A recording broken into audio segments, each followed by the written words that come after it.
ਸਾਰੇ ਭੈਣ ਭਰਾਵਾਂ ਨੂੰ ਜੈ ਮਸੀਹ ਦੀ।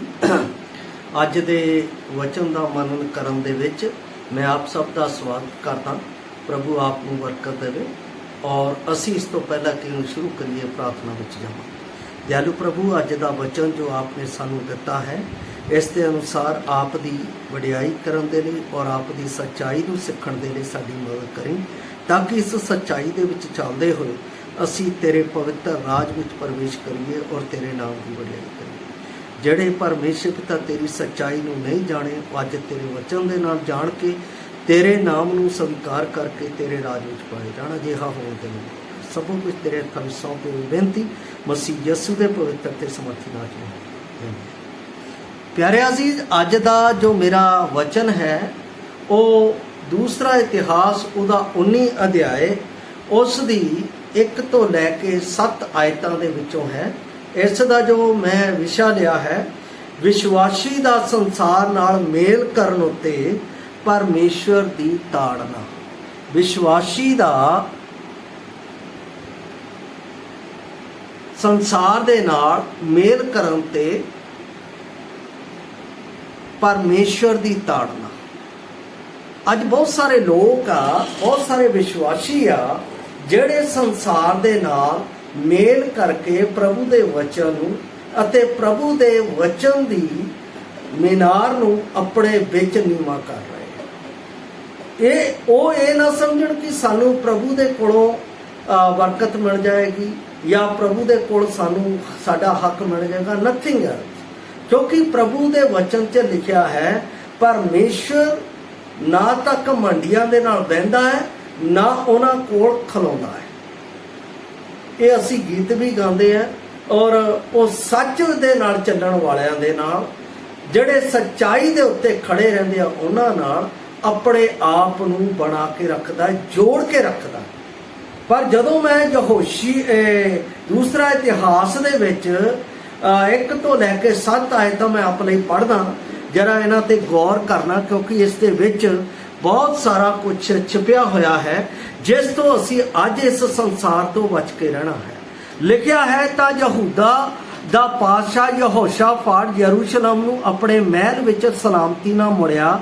ਤਦ ਹਨਾਨੀ ਗੈਬਦਾਨ ਦਾ ਪੁੱਤਰ ਯੇਹੂ ਉਸ ਦੇ ਮਿਲਣ ਦੇ ਲਈ ਨਿਕਲਿਆ ਅਤੇ ਯਹੋਸ਼ਾਫਾਟ ਪਾਤਸ਼ਾਹ ਨੂੰ ਆਖਿਆ ਕਿ ਤੂੰ ਦੁਸ਼ਟਾਂ ਦੀ ਸਹਾਇਤਾ ਅਤੇ ਯਹੋਵਾ ਤੋਂ ਘਿਣ ਕਰਨ ਵਾਲਿਆਂ ਨਾਲ ਪਿਆਰ ਕਰੇ।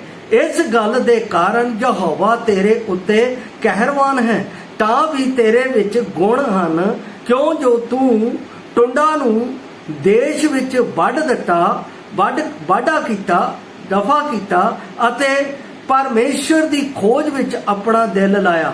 ਯਹੋਸ਼ਾਫਾਟ ਯਰੂਸ਼ਲਮ ਵਿੱਚ ਰਹਿੰਦਾ ਸੀ ਅਤੇ ਉਸ ਨੇ ਫਿਰ ਬੇਰਸ਼ਵਾ ਤੋਂ ਅਫਰਾਇਮ ਦੇ ਪਹਾੜਾਂ ਤੇ ਲੋਕਾਂ ਦੇ ਵਿਚਕਾਰ ਫਿਰ ਕੇ ਉਹਨਾਂ ਨੂੰ ਉਹਨਾਂ ਦੇ ਪਿਓ ਦਾਦਿਆਂ ਦੇ ਪਰਮੇਸ਼ਰ ਯਹੋਵਾ ਵੱਲ ਮੋੜਿਆ ਅਤੇ ਉਸਨੇ ਯਹੂਦਾ ਦੇ ਸਾਰੇ ਗੜ੍ਹਾਂ ਵਾਲੇ ਸ਼ਹਿਰਾਂ ਵਿੱਚ ਨਿਆਈ ਸ਼ਹਿਰ ਮੁਕਰਰ ਕੀਤੇ ਅਤੇ ਨਿਆਈਆਂ ਨੂੰ ਆਖਿਆ ਕਿ ਜੋ ਕੁਝ ਕਰੋ ਸਮਝ ਨਾਲ ਕਰੋ, ਕਿਉਂ ਜੋ ਤੁਸੀਂ ਆਦਮੀਆਂ ਵੱਲੋਂ ਨਹੀਂ ਸਗੋਂ ਯਹੋਵਾ ਵੱਲੋਂ ਨਿਆਂ ਕਰਦੇ ਹੋ ਅਤੇ ਉਹ ਨਿਆਂ ਦੀ ਗੱਲ ਤੁਹਾਡੇ ਨਾਲ ਹੈ। ਹੁਣ ਯਹੋਵਾ ਦਾ ਭੈ ਤੁਹਾਡੇ ਮਨ ਵਿੱਚ ਰਹੇ, ਸੋ ਸੰਭਲ ਕੇ ਕੰਮ ਕਰਨਾ, ਕਿਉਂ ਜੋ ਸਾਡਾ ਪਰਮੇਸ਼ਰ ਯਹੋਵਾ ਬੇਨਿਆਈ ਨਹੀਂ ਅਤੇ ਨਾ ਕਿਸੇ ਦੀ ਪੱਖਵਾਦੀ ਅਤੇ ਨਾ ਹੀ ਵੱਡੀ ਚੱਲਦੀ ਹੈ।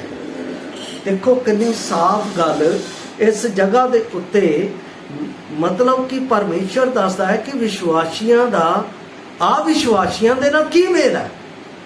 ਇਹਦਾ ਮਤਲਬ ਇੱਥੇ ਲਿਖਿਆ, ਵਿਸ਼ਵਾਸੀ ਦਾ ਸੰਸਾਰ ਦੇ ਨਾਲ ਮੇਲ ਕਰਨ ਉੱਤੇ ਪਰਮੇਸ਼ਰ ਦੀ ਤਾੜਨਾ। ਇਹ ਤਾੜਨਾ ਯਹੋਸ਼ਾਫਾਟ ਨੂੰ ਦਿੱਤੀ ਗਈ। ਕਾਰਨ, ਜੇ ਅਸੀਂ ਇਸ ਦਾ 18 ਅਧਿਆਇ ਪੜ੍ਹੀਏ ਤਾਂ ਉਸਨੇ ਰਾਜਾ ਆਹਾਬ ਦੇ ਨਾਲ ਮਿਲ ਕੇ ਯੁੱਧ ਕਰਨ ਦੀ ਕੋਸ਼ਿਸ਼ ਕੀਤੀ। ਜਦੋਂ ਯੁੱਧ ਕਰਨ ਦੀ ਕੋਸ਼ਿਸ਼ ਕੀਤੀ ਤਾਂ ਉਹਨਾਂ ਨੇ ਰਾਜਾ ਆਹਾਬ ਨੂੰ ਤਾਂ ਮਾਰ ਦਿੱਤਾ, ਪਰ ਉੱਥੇ ਯਹੋਸ਼ਾਫਾਟ ਬਚ ਕੇ ਨਿਕਲ ਆਇਆ। ਤਦ ਹੀ ਉਹ ਕਹਿ ਰਿਹਾ ਹੈ, ਕੀ ਕਹਿ ਰਿਹਾ ਪਰਮੇਸ਼ਵਰ? ਕਹਿੰਦਾ ਯਹੋਸ਼ਾਫਾਟ ਪਾਤਸ਼ਾਹ ਨੂੰ ਆਖਿਆ ਕਿ ਤੂੰ ਦੁਸ਼ਟਾਂ ਦੀ ਸਹਾਇਤਾ ਅਤੇ ਯਹੋਵਾ ਤੋਂ ਘਿਣ ਕਰਨ ਵਾਲਿਆਂ ਨਾਲ ਪਿਆਰ ਕਰੇ। ਅੱਜ ਬਹੁਤ ਸਾਰੇ ਵਿਸ਼ਵਾਸੀ ਹੈ, ਬਹੁਤ ਸਾਰੇ ਅਜਿਹੇ ਆਪਣਾ ਪਰਮੇਸ਼ਰ ਦੇ ਸੰਦੇਸ਼ਵਾਕ ਹੈ ਜਿਨ੍ਹਾਂ ਨੂੰ ਪਤਾ ਹੈ ਉਹਨੇ ਗਲਤ ਕੀਤਾ ਹੈ, ਫਿਰ ਵੀ ਉਹਦੇ ਨਾਲ ਕੀ ਕਰਦੇ ਆ, ਹੱਥ ਮਿਲਾ ਕੇ ਰੱਖਦੇ ਆ। ਬਾਈਬਲ 'ਚ ਲਿਖਿਆ ਅਜਿਹਾ ਦੀ ਸੰਗਤ ਨਹੀਂ ਕਰਨੀ, ਅਜਿਹਾ ਨਾ ਮਿਲਣਾ। ਪਰ ਉਹ ਮਿਲ ਕੇ ਰਹਿੰਦੇ, ਮਿਲਦੇ ਆ। ਪਰਮੇਸ਼ਰ ਦਾ ਵਚਨ ਲਿਖਿਆ ਉਹਨਾਂ ਨਾਲ ਘਿਣ ਕਰਦਾ ਹੈ।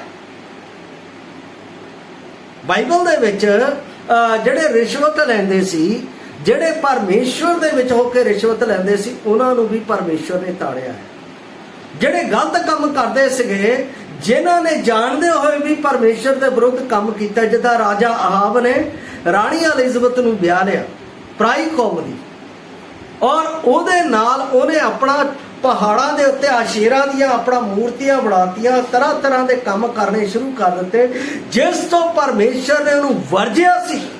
ਮੈਂ ਆਪਦੇ ਲਈ ਉਸ ਵਚਨ ਨੂੰ ਪੜ੍ਹਨਾ ਚਾਹੁੰਦਾ ਹਾਂ ਜਿੱਥੇ ਪਰਮੇਸ਼ਰ ਨੇ ਇਸ ਗੱਲ ਦੇ ਲਈ ਇਸਰਾਈਲੀਆਂ ਨੂੰ ਸਾਫ਼ ਰੀਤੀ ਨਾਲ ਕਿਹਾ ਸੀ, ਤੁਸੀਂ ਇਹ ਕੰਮ ਨਾ ਕਰਿਓ, ਨਹੀਂ ਤਾਂ ਤੁਹਾਡੇ ਵਿੱਚ ਨੁਕਸਾਨ ਹੋਵੇਗਾ। ਜਦੋਂ ਵਿਵਸਥਾ ਸਾਰ ਦੀ ਪੁਸਤਕ 1 ਦਾ ਅਸੀਂ 7 ਅਧਿਆਏ ਦਾ 1 ਤੋਂ 5 ਤੱਕ ਪੜ੍ਹਦੇ ਹਾਂ, ਮੈਂ 5 ਵਚਨ ਨੂੰ ਸਿਰਫ ਆਪਦੇ ਲਈ ਪੜਾਂਗਾ। ਇੱਥੇ ਲਿਖਿਆ ਹੈ, ਪਰ ਤੁਸੀਂ ਉਹਨਾਂ ਨਾਲ ਆਇਓ ਕਰਿਓ। ਪਹਿਲਾਂ ਲਿਖਿਆ ਉਹਨਾਂ ਨਾਲ ਤੁਸੀਂ ਨੇਮ ਨਾ ਮੰਨਿਓ, ਮਤਲਬ ਉਹਨਾਂ ਨਾਲ ਸਮਝੌਤਾ ਨਾ ਕਰਿਓ। ਫਿਰ ਉਹ ਕਹਿੰਦਾ ਹੈ, ਪਰ ਤੁਸੀਂ ਉਹਨਾਂ ਨਾਲ ਐਂ ਕਰਿਓ, ਉਹਨਾਂ ਦੀਆਂ ਜਗ ਵੇਦੀਆਂ ਨੂੰ ਢਾਹ ਸੁੱਟਿਓ, ਉਹਨਾਂ ਦੇ ਥੰਬਾਂ ਨੂੰ ਚੂਰ ਚੂਰ ਕਰ ਦਿਓ, ਉਹਨਾਂ ਦੇ ਟੁੰਡਾਂ ਨੂੰ ਵੱਢ ਸੁੱਟਿਓ ਅਤੇ ਉਹਨਾਂ ਦੀਆਂ ਉਕਰੀਆਂ ਹੋਈਆਂ ਮੂਰਤਾਂ ਨੂੰ ਅੱਗ ਨਾਲ ਸਾੜ ਦਿਓ। ਪਰ ਅੱਜ ਵਿਸ਼ਵਾਸੀਆਂ ਦੇ ਵਿੱਚ ਰਾਜਾ ਆਹਾਬ ਦੀ ਤਰ੍ਹਾਂ ਬਹੁਤ ਸਾਰੇ ਲੋਕ ਬੈਠੇ ਆ, ਉਹ ਆਪਣਾ ਦੂਸਰੇ ਲੋਕਾਂ ਦੇ ਨਾਲ ਮੇਲ ਕਰਕੇ, ਸਮਝੌਤਾ ਕਰਕੇ ਕਹਿੰਦੇ ਆ ਬਚ ਜਾਊਗਾ। ਏਦਾਂ ਕਰਕੇ ਬਚਾਉਣ ਵਾਲੇ ਤੁਸੀਂ ਹੈ ਕਿ ਪਰਮੇਸ਼ਰ?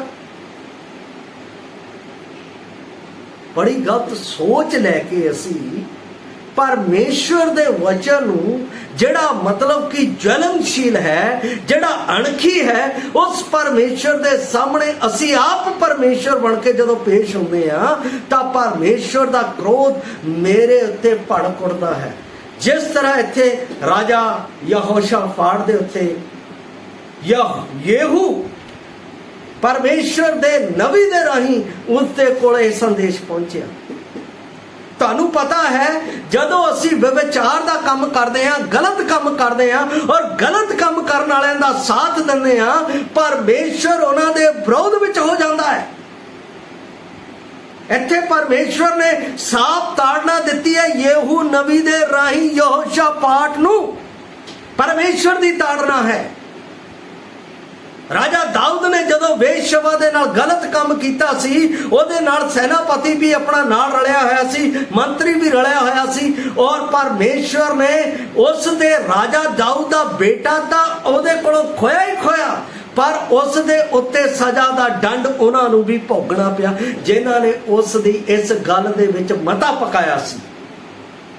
ਮੇਰੇ ਪਿਆਰੇ ਅਜ਼ੀਜ਼, ਜੇ ਅਸੀਂ ਗਲਤ ਕੰਮ ਕਰ ਰਹੇ ਹਾਂ ਕਿਸੇ ਨਾਲ ਮਿਲ ਕੇ, ਕਿਸੇ ਦੇ ਨਾਲ ਹੱਤਿਆ ਦਾ ਮਤਲਬ ਅਸੀਂ ਜਿੱਥੇ ਅਬੋਰਸ਼ਨ ਕਰ ਦਿੰਦੇ ਹਾਂ, ਸਾਨੂੰ ਪਤਾ ਹੈ ਕਿ ਇਸ ਬੰਦੇ ਨੇ ਗਲਤ ਕੀਤਾ, ਫਿਰ ਵੀ ਅਸੀਂ ਉਹਦੇ ਨਾਲ ਮਿਲਦੇ ਹਾਂ, ਤਾਂ ਪਰਮੇਸ਼ਵਰ ਦੀ ਤਾੜਨਾ ਸਾਡੇ ਉੱਤੇ ਹੈ।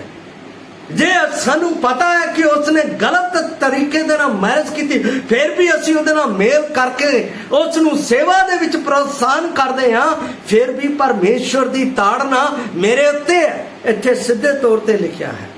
ਬਾਈਬਲ ਸਾਫ਼ ਦੱਸਦੀ ਹੈ, ਯਹੋਸ਼ਾਫਾਟ ਨੂੰ ਆਹਾਬ ਦਾ ਸਾਥ ਦੇਣ ਅਤੇ ਪਰਮੇਸ਼ਵਰ ਦੇ ਇਸ ਦੁਸ਼ਮਣ ਦੀ ਸਹਾਇਤਾ ਕਰਨ ਦੇ ਲਈ ਉਸ ਨੂੰ ਝਿੜਕਿਆ ਸੀ ਪਰਮੇਸ਼ਵਰ ਨੇ ਯੇਹੂ ਦੇ ਰਾਹੀਂ।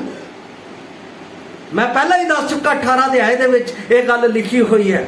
ਪਰਮੇਸ਼ਵਰ ਦੇ ਲੋਕਾਂ ਨੂੰ ਕਦੇ ਵੀ ਕੁਧਰਮੀ ਲੋਕਾਂ ਦਾ ਸਾਥ ਨਹੀਂ ਦੇਣਾ ਚਾਹੀਦਾ ਹੈ, ਪਰ ਇਹ ਨਹੀਂ ਕਿ ਉਹਨਾਂ ਨੂੰ ਛੱਡ ਦੇਣਾ ਚਾਹੀਦਾ ਹੈ, ਕਿਉਂਕਿ ਨਵਾਂ ਨਿਯਮ ਦੇ ਵਿੱਚ ਲਿਖਿਆ ਹੈ, ਕਿਤੇ ਇਹ ਨਾ ਹੁਣ ਉਸ ਕੇ ਪਰਮੇਸ਼ਰ ਤੋਂ ਪਿੱਛੇ ਚਲੇ ਜਾਓ। ਉਹਨਾਂ ਨੂੰ ਡਿਸਪਲਿਨ ਦੇ ਵਿੱਚ ਰੱਖਣਾ ਹੈ, ਉਹਨਾਂ ਨੂੰ ਤਾੜਨਾ ਦੇ ਵਿੱਚ ਰੱਖਣਾ ਹੈ, ਉਹਨਾਂ ਨੂੰ ਲੈ ਕੇ ਚੱਲਣਾ ਹੈ, ਪਰ ਡਿਸਪਲਿਨ ਜ਼ਰੂਰੀ ਹੈ। ਉਹਨਾਂ ਨੂੰ ਉਹ ਸਥਾਨ ਨਹੀਂ ਦਿੱਤਾ ਜਾ ਸਕਦਾ ਜੋ ਪਰਮੇਸ਼ਰ ਨੇ ਆਪਣੇ ਦਾਸਾਂ ਨੂੰ ਪਵਿੱਤਰਤਾ ਦੇ ਨਾਲ ਸੌਂਪਿਆ ਹੈ ਤੇ ਥੋਪਿਆ ਹੈ। ਯਹੋਸ਼ਾਫਾਟ ਰਾਜਾ ਸੀ। ਰਾਜਾ ਹੋਣ ਦੇ ਨਾਤੇ ਉਹਨੂੰ ਪਵਿੱਤਰਤਾ ਦਾ, ਸੱਚਾਈ ਦਾ ਅਤੇ ਪ੍ਰੇਮ ਦਾ ਅਤੇ ਪਰਮੇਸ਼ਰ ਦੀ ਪਵਿੱਤਰ ਹੁਕਮ ਦਾ ਪਾਲਣਾ ਕਰਨਾ ਉਹਨਾਂ ਨੂੰ ਸਿਖਾਉਣਾ ਚਾਹੀਦਾ। ਜਿਸ ਤਰ੍ਹਾਂ ਉਸਨੇ ਅੱਗੇ ਨਿਆਈ ਨਿਯੁਕਤ ਕੀਤੇ। ਮੈਂ 18 ਅਧਿਆਇ ਦੇ ਵਿੱਚ ਪੜ੍ਹ ਰਿਹਾ ਸੀਗਾ, ਯਹੋਸ਼ਾਫਾਟ ਨੇ ਸਿਖਾਉਣ ਵਾਲੇ ਵੀ ਨਿਯੁਕਤ ਕੀਤੇ। ਕਿਆ ਬਾਤ ਹੈ। ਅੱਜ ਸਿਖਾਉਣ ਵਾਲਾ ਕੋਈ ਨਿਯੁਕਤ ਨਹੀਂ ਕਰਦਾ ਹੈ, ਬਸ ਹਾਲੇਲੂਇਆ ਹਾਲੇਲੂਇਆ ਕਰਨ ਵਾਲੇ ਸਿਖਾਉਂਦੇ ਆ। That is wrong. ਹਾਲੇਲੂਇਆ ਗਲਤ ਸ਼ਬਦ ਨਹੀਂ, ਹਾਲੇਲੂਇਆ ਵਧੀਆ ਹੈ, ਲੇਕਿਨ ਸਹੀ ਜਗ੍ਹਾ ਦੇ ਉੱਤੇ ਸਹੀ ਪ੍ਰੋਨਾਂਸੀਏਸ਼ਨ ਦੇ ਨਾਲ ਇਸਤੇਮਾਲ ਕੀਤਾ ਜਾਣਾ ਚਾਹੀਦਾ। ਮੁਰਦਾ ਜਗ੍ਹਾ ਦੇ ਉੱਤੇ, ਕੂੜਾ ਜਗ੍ਹਾ ਦੇ ਉੱਤੇ ਇਸ ਸ਼ਬਦ ਦਾ ਇਸਤੇਮਾਲ। ਇਸ ਕਰਕੇ ਬਾਈਬਲ ਦੇ ਵਿੱਚ ਪ੍ਰਭੂ ਯਿਸੂ ਮਸੀਹ ਨੇ ਕਿਹਾ, ਆਪਣੇ ਮੋਤੀ ਸੂਰਾਂ ਅੱਗੇ ਨਾ ਪਾਓ। ਅਸੀਂ ਕਿੱਥੇ ਉਹਦਾ ਯੂਜ਼ ਕਰਨਾ ਹੈ, ਕਿਸ ਤਰ੍ਹਾਂ ਉਸ ਦਾ ਇਸਤੇਮਾਲ ਕਰਨਾ ਹੈ, ਉਹ ਸਾਨੂੰ ਪਤਾ ਹੋਣਾ ਚਾਹੀਦਾ ਹੈ। ਜੇ ਮਰਨ ਵਾਲੀ ਗੱਲ ਹੈ ਫਿਰ ਵੀ ਅਸੀਂ ਕਹਿ ਰਹੇ ਹਾਂ hallelujah. What is the meaning? ਅਸੀਂ ਪਰਮੇਸ਼ਰ ਦੇ ਵਚਨ ਨੂੰ ਸਮਝਦੇ ਨਹੀਂ। ਜੋ ਸਾਡੇ ਜੀਵਨ ਚ ਆਉਂਦਾ ਉਹ ਅਸੀਂ ਕਰਦੇ ਜਾ ਰਹੇ ਹਾਂ। ਜੋ ਅਸੀਂ ਬੋਲ ਰਹੇ ਹਾਂ ਬਸ ਸਹੀ ਹੈ। ਅਸੀਂ ਮੈਂ ਸਮਝਦਾ ਹਾਂ ਪ੍ਰਭੂ ਯਿਸੂ ਮਸੀਹ ਨੇ ਵੀ ਪੁਰਾਣਾ ਨਿਯਮ ਪੜ੍ਹਿਆ। ਉਹ ਸ਼ਰ੍ਹਾ ਦਾ ਜਾਣੂ ਸੀ। ਅਸੀਂ ਜਾਣਦੇ ਹਾਂ ਕਿ ਦਾਊਦ ਨੇ ਜ਼ਬੂਰਾਂ ਦੇ ਵਿੱਚ ਹਾਲੇਲੂਇਆ ਸ਼ਬਦ ਦਾ ਇਸਤੇਮਾਲ ਕੀਤਾ ਹੈ, ਸਹੀ ਜਗ੍ਹਾ ਦੇ ਉੱਤੇ ਕੀਤਾ ਹੈ। ਪ੍ਰਭੂ ਯਿਸੂ ਮਸੀਹ ਨੇ ਆਪਣੀ ਮਿਨਿਸਟਰੀ ਦੇ ਵਿੱਚ ਕਿਉਂ ਨਹੀਂ ਯੂਜ਼ ਕੀਤਾ? Why reason? ਚੇਲਿਆਂ ਨੇ ਵੀ ਕਿਤੇ ਯੂਜ਼ ਕੀਤਾ, ਉਸ ਦਾ ਸਹੀ ਜਗ੍ਹਾ ਦੇ ਉੱਤੇ ਉਸ ਦਾ ਪ੍ਰਬੋਧਨ ਦਿੱਤਾ ਗਿਆ ਹੈ।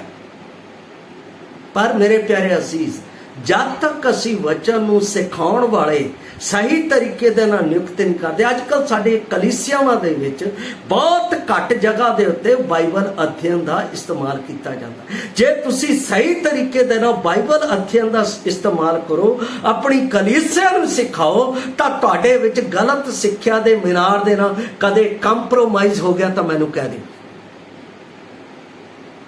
ਸਾਡੀ ਕਲੀਸਿਆ ਦੇ ਵਿੱਚ ਅਗਰ ਕੋਈ ਗਲਤ ਤਰੀਕੇ ਨਾਲ ਆ ਵੀ ਜਾਂਦਾ ਹੈ, ਗਲਤ ਤਰੀਕੇ ਨਾਲ ਬੈਠਦਾ ਵੀ ਹੈ, ਤਾਂ ਬੱਚੇ ਤੱਕ ਮੈਨੂੰ ਆ ਕੇ ਕਹਿੰਦੇ ਆ, ਅੰਕਲ ਜੀ ਆਹ ਗਲਤ ਹੋਈ। ਕਿਉਂ ਉਹ ਕਹਿੰਦੇ? ਕਾਹਤੇ ਕਹਿੰਦੇ? ਉਹਦਾ ਕਾਰਨ ਕੀ ਹੈ?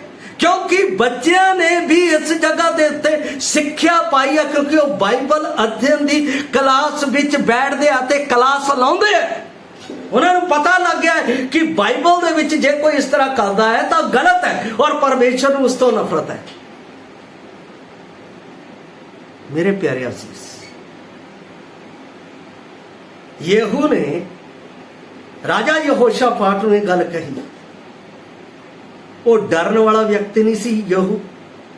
ਜੋ ਪਰਮੇਸ਼ਰ ਕਹਿੰਦਾ ਸੀ, ਪਰਮੇਸ਼ਰ ਦੀ ਸੱਚਾਈ ਦਾ ਫਰਮਾਨ ਸਿੱਧਾ ਦੱਸਦਾ ਸੀ, ਕਿਉਂਕਿ ਪਰਮੇਸ਼ਰ ਨੇ ਉਹਨਾਂ ਨੂੰ ਸੱਚ ਸੁਣਾਉਣ ਦੇ ਲਈ ਆਪਣਾ ਆਤਮਾ ਦਿੱਤਾ ਸੀ ਅਤੇ ਨਿਯੁਕਤੀ ਕੀਤੀ ਹੋਈ ਸੀ। ਤੇ ਜੇ ਤੁਸੀਂ ਉਪਦੇਸ਼ਕ ਹੋ, ਜੇ ਤੁਸੀਂ ਕਲੀਸਿਆ ਦੇ ਐਲਡਰ ਹੋ, ਜੇ ਤੁਸੀਂ ਕਲੀਸਿਆ ਦੇ ਡੀਕਨ ਹੋ, ਤਾਂ ਸੱਚ ਬੋਲਣ ਦੀ ਯੋਗਤਾ ਆਪਣੇ ਵਿੱਚ ਰੱਖੋ, ਕਿਉਂਕਿ ਪਰਮੇਸ਼ਰ ਨੇ ਤੁਹਾਨੂੰ ਸੱਚ ਦੇ ਨਾਲ ਠਹਿਰਾਇਆ ਹੈ।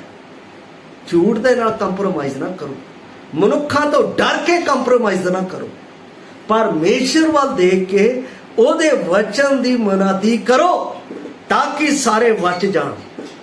ਐ ਨਾ ਹੋਵੇ ਇੱਕ ਵਿਅਕਤੀ ਦੇ ਨਾਲ ਤੁਸੀਂ ਸਾਰੇ ਨਸ਼ਟ ਹੋ ਜਾਓ।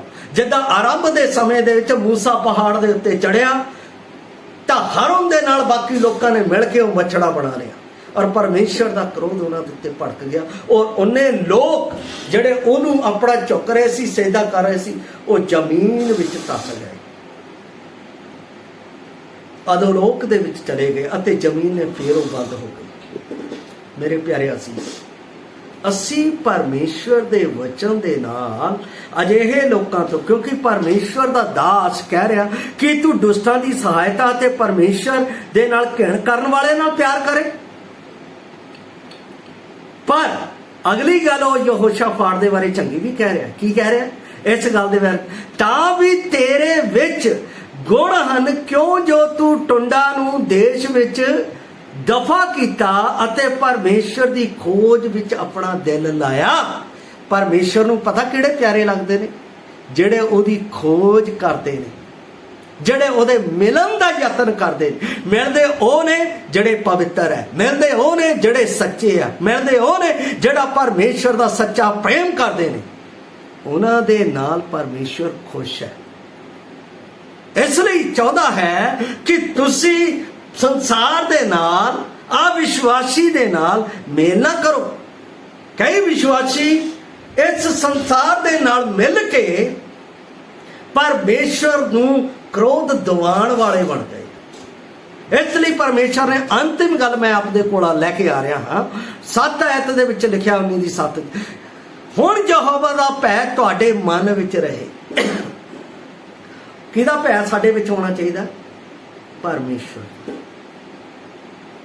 परमेश्वर दे वचन दे विच एक वचन मैं पढ़ना चाहुंदा हाँ। जबूर 139 दा उसका 21 वचन इत्थे इस तरह लिखिया है, मैं हे यहोवा कि मैं तेरे बैरियां नाल बैर नहीं रखदा अते विरोधियां दे नाल रंजश नहीं हुंदा। इहदा मतलब दाऊद कह रहा ਜਿਹੜੇ परमेश्वर की भगती नूं मूर्तां नाल बदलते हैं, आ भगती नाल बदलते हैं, आ भगती दे नाल अपने आप नूं उन्हां नाल रलाउण दी कोशिश करते हैं। दाऊद कहंदा मैं उन्हां नाल बैर रखदा। जे मेरा परमेश्वर उन्हां नाल बैर रखदा तो मैं बैर रखदा, क्योंकि मेरे परमेश्वर नूं कहना। इसे करके रोमियां 1 अध्याय दे विच कहा कि उन्होंने उन्हां दी पूजा की, किहनां दी? बाल दी, किसन वालियां दी, सारियां दी। जिहड़ा सच्चा परमेश्वर आ उहनूं छड्ड के उन्होंने सृष्टि की उपासना की, जिहने सृष्टि नूं साजिया। वो धन दी धन करतार जिहड़ा सी उहदी उपासना ना की। इस करके परमेश्वर का क्रोध उन्हां ते भड़ गया और परमेश्वर ने उन्हां नूं कुधर्म दे वस छड्ड दित्ता। लिखिया इदां ही है। इसलिए मेरे प्यारो इत्थे लिखिया है हुण यहोवा दा भय तुहाडे मन विच होवे।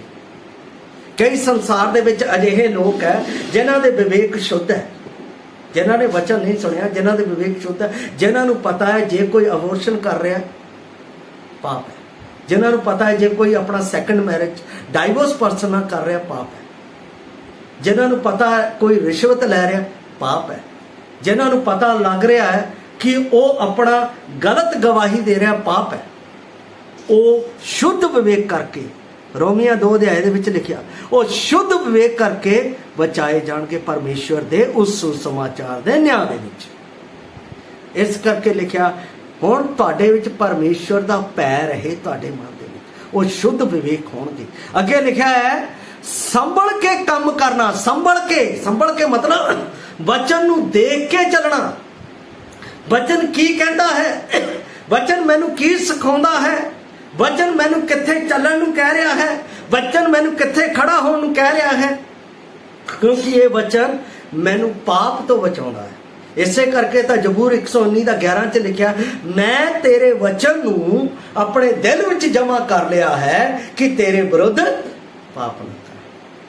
पहली गल असीं उन्हां नाल मेल नहीं करना है। दूसरी गल संभल के काम करना है परमेश्वर दे वचन दे नाल, जिस दे नाल मैं कुधर्मियां दे नाल ना गणिया जावां, जिस दे नाल मैं अविश्वासियां दी संगत दे नाल ना गणिया जावां, मैं शुद्ध मन दी विश्वास संगत दे नाल गणिया, जिस दे विच मेरा मेल परमेश्वर दे नाल है। और उस तो अगे कहंदा है संभल के करना है। साडा परमेश्वर यहोवा विच बेन्यायी नहीं है। साडा जिहड़ा परमेश्वर है वो बेन्यायी है, न्यायी है, सच्चा न्यायी है और सच्चे न्यायी दे नाल खड़ा हुंदा है। अगे लिखदा है वो किसी दा पक्षपात अते ना वड्डी लैंदा। कलीसिया च किदां दा भी कोई भी काम होवे, चाहे मेरा परिवार होवे कोई, मैं पक्षपात नहीं करता। जो सच है मैं उस सामने गल करदा। ऐ नहीं कि मेरा परिवार गलत कर रहा तो मैं जी हाँ जी इदा इदा ठीक है, गलत नहीं, गलत। जे मेरा परिवार गलत है मैं तो उन्होंने उत्थे ही ताड़दा, क्योंकि परमेश्वर दे वचन च लिखिया है धर्मी सत्त दे उत्ते खड़ा है। इसलिए कलीसिया च किते भी कोई भी गल होवे मैं सामने ही ताड़ दिंदा, मैं उन्होंने छुपा के नहीं करता। जिथे मैनू उन्होंने परसनल समझाने की जरूरत है उत्थे मैं परसनल समझाऊंगा। जिथे दो व्यक्तियों के नाल उन्होंने समझाने की दो व्यक्तियों के, जिथे कलीसिया दे विच समझाने की लोड़ है उत्थे कलीसिया च समझाऊंगा। मैं पक्षपात, क्योंकि बाइबल च लिखिया साडा परमेश्वर पक्षपात नहीं करता। इसका मतलब है उन्हें मैनू न्याय दी उस तराजू नूं लैके वचन दे नाल बिठाया है। जे मैं गलत हाँ तो फिर कलीसिया गलत, जे राजा गलत है तो सारी प्रजा गलत। राजा दाऊद ने गलत किया तो परमेश्वर ने क्या न्याय है, तेरी प्रजा नाश होगी। तद राजा दाऊद ने कहा मेरी प्रजा नूं नाश ना कर, मेरे परिवार नूं नाश कर। इसलिए प्यारो संसार दे नाल मेल ना करो विश्वासी होगी, क्योंकि परमेश्वर नूं इस गल तो कहना आउंदी है, क्योंकि उन्होंने राजा हाव तो कहना आउंदी सी। और उस तो बाद लिखा है साडा परमेश्वर वड्डी नहीं लैंदा। कई विश्वासी देखे उन्हें वड्डी ले लैंदे, वड्डी तो परमेश्वर नूं बहुत नफरत है। मैं वड्डी दे बारे कुछ गल्लां पढ़ांगा। कहावतां दी पुस्तक दे विच लिखिया है 1:10 कहंदा है, हे मेरे पुत्र जे कदे पापी तैनूं फसलाण तां उन्हां दी ना मनी। जे वो तैनूं कहण लै लै लै लै लैके करना, कोई गल नहीं, सारे ही करदे आ, कदे ना मनी। जे मन लिया तां तूं उन्हां नाल गिणिया जा। अगली गल जिहड़ी है 15:27 दे विच मैं पढ़दा। कहावतां 15:27 दे विच इस तरह लिखिया होया है, 15:27 दे विच लिखिया है, कहंदा नफे दा लोभी अते अपने ही टब्बर नूं दुख दिंदा है। जिहड़ा सोचदा वड्डी नाल मेरा घर बाजूगा, नफा, कहंदा नफे दा लोभी अपने ही टब्बर नूं दुख दिंदा है, पर जिहड़ा वड्डी तो घिण करदा है वो जिउंदा रहेगा। वड्डी तो भाव जिहड़ा रिश्वत तो नफरत करदा है वो जिउंदा रहेगा। इस दे नाल मैं एक होर वचन पढ़ांगा 28:8, कहावतां 28:8, जिथे परमेश्वर ने वड्डी दे बारे गल कीती हुई है। 28:8 दे विच इस तरह लिखिया है, कहंदा जिहड़ा ब्याज अते कुधर्म दी खट्टी नाल धन वधाउंदा है वो गरीबां उत्ते किरपा करन वाले दे लई इकट्ठा करदा है। इहदा मतलब कुधर्म दी खट्टी नाल धन इकट्ठा वधाउंदा है। परमेश्वर नूं उहदे ते भी नफरत है।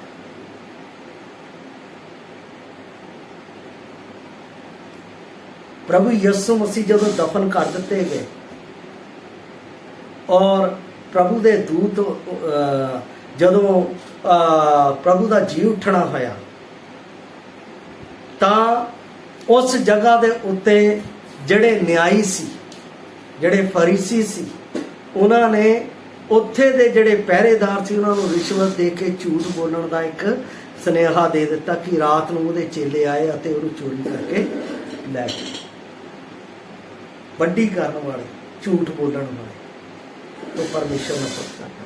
परमेश्वर दे 12 चेलियां विचों एक चेले ने वड्डी लई प्रभु यीशु मसीह नूं फड़ाउण ते यहूदा इस्करियोती, वो भी अपने आप दे विच नाश हो गया। पौलुस दे कोलों ओ मंग रखदा सी फ्लैकिस न्यायी कि मैनूं रिश्वत देवे तां मैं इहनूं छुड़ा दवां। मेरे प्यारे अजीज, रिश्वत अते पक्षपात करने वाले परमेश्वर के अगे कदे खड़े नहीं रहणगे। इसलिए मेरा अज का विषय यह सी कि विश्वासी दा संसार दे नाल मेल करन उत्ते परमेश्वर उन्हूं ताड़दा।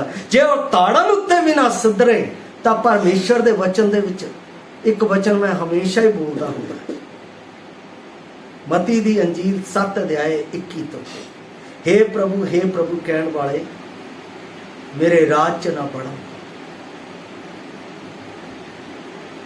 ਜਿਹੜੇ ਕਹਿਣਗੇ प्रभु असी तेरे नां ਦੇ ਵਿੱਚ ਮੁਰਦੇ ਖੜੇ ਕੀਤੇ, तेरे नां च आ काम ਕੀਤੇ, मैं उन्होंने कहूँगा हे कुकर्मियों ਇੱਥੋਂ ਭੱਜ जाओ। ਉਹ ਅਧੋਲੋਕ ਦੀ मौत ਤੁਹਾਡੇ ਲਈ है।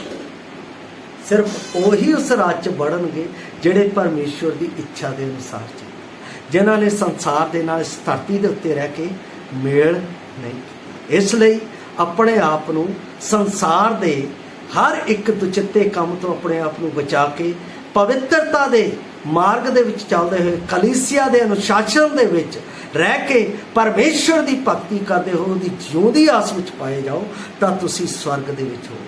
इसे तरह अविश्वासी मतलब कि अधर्मी लोग जे परमेश्वर कोल आके कहणगे प्रभु असी तेरे उस बलिदान दे उत्ते नेचा करते हैं कि तू साडे पापियां ने मारिया गया, गड्ढिया गया ते तीसरे दिन जी उठिया, तू साडा प्रभु है। ਜਦੋਂ ਇਸ ਵਿਸ਼ਵਾਸ ਨਾਲ ਵਿਸ਼ਵਾਸ ਕਰਦੇ ਹਾਂ ਤਾਂ ਸਵਰਗ ਆਸਤੀ ਉਸ ਜਿਉਂਦੀ ਆਸਤੇ ਵਿੱਚ ਸਾਡੇ ਨਾਲ ਪ੍ਰਵੇਸ਼ ਕਰਨ।